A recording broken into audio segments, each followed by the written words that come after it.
Hello, welcome to The Revealing. I'm your host, Pavoratii, bringing you information on the Idaho 4 case.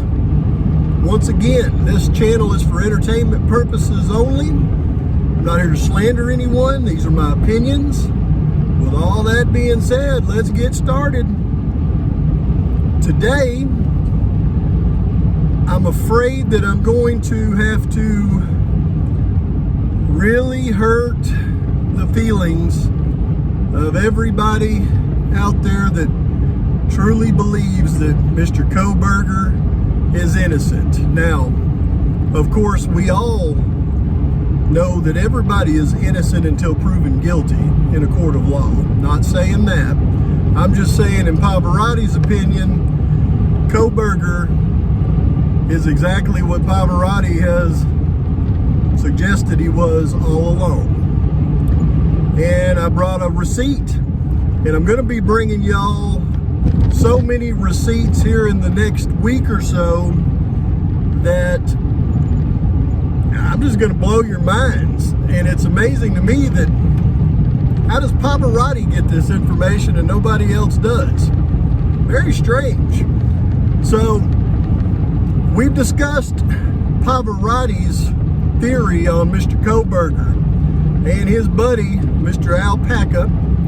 I just put out a video this morning that discussed the possible, it really didn't discuss the possible roles of these individuals, but it did add some more players to the mix. I'm going to be putting out a video later that will tie all this in together, but right now I've just got to get some information out to you.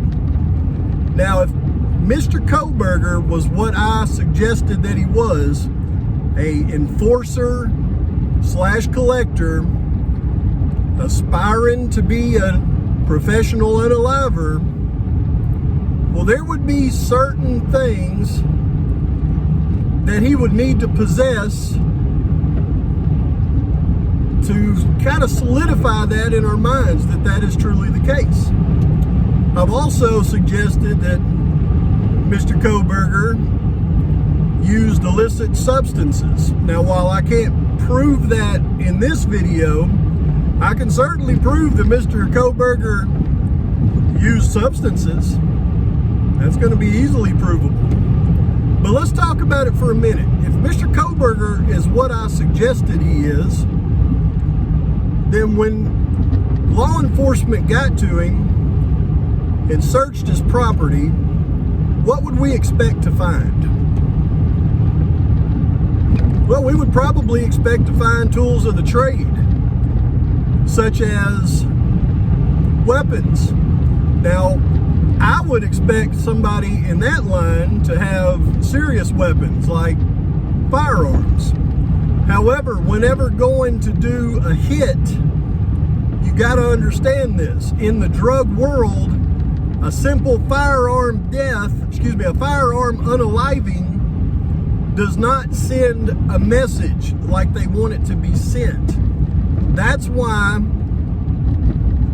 the gruesomeness goes along with a message unaliving, okay? That's why it has to be a bladed weapon. They're not just eliminating an individual, they're sending a message to everyone else, and that message has to be sent in a way that everybody understands. However, that's not his only role. His other role is collecting / enforcing. So we would expect for this guy to have some firearms on him somewhere. Where does he hide these things? Has anybody seen them? Everybody's been looking for them. Where are they at? Well, what if I told you they were there all along? Right from the beginning. Take a look at this.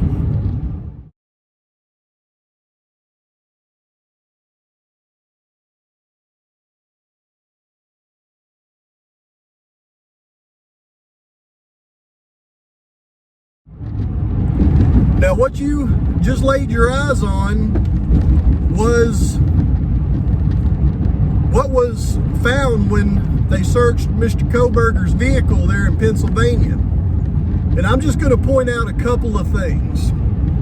One, they found a Glock 22 pistol, okay?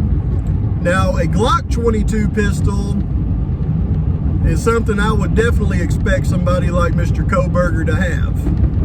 Okay, because it's small and it's versatile, and it certainly isn't used for hunting.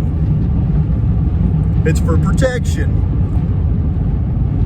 A 22 Glock is definitely the type of weapon where you would put two in the back of the head, okay? Because that's about all it's good for. It's not going to have any stopping power for other situations. Now, the other thing they found was a 40 caliber pistol. Now, that is your stopping power. That's your pistol. So both of those were found in Mr. Kohberger's car. You know what else they found? A jar containing a leafy substance, marijuana, and another bag containing marijuana. So Mr. Kohberger must be wanting to, he must have wanted to come down a little bit and relax his brain because he was doing all that MTH over there in Idaho. He wanted to get home with his family and just have a peaceful time. I guess that's why he had his medical MJ with him. Now, you can look at what I've shown you and you'll see other things that they found. They found a knife. They also found a little Smith & Wesson folding blade knife. Now, it didn't specify too much about that knife they found, but they found it. They also found black masks, black hats, and other things. Now, that's not all they found, and I'm going to be going over all the other things they found in a video coming up, but I'm also going to be tying this in with that other video I put out today. So, I hope this got your attention. It was meant to, and what I'm going to be bringing to you here in the next couple of weeks, I just got to tell you folks, stay tuned, because it's going to be a bumpy ride. Thank you for watching. Thank you if you liked, subscribe to my channel. Please leave your comments, your criticisms, you know I love those. And as always, as for now, Pavarati's out.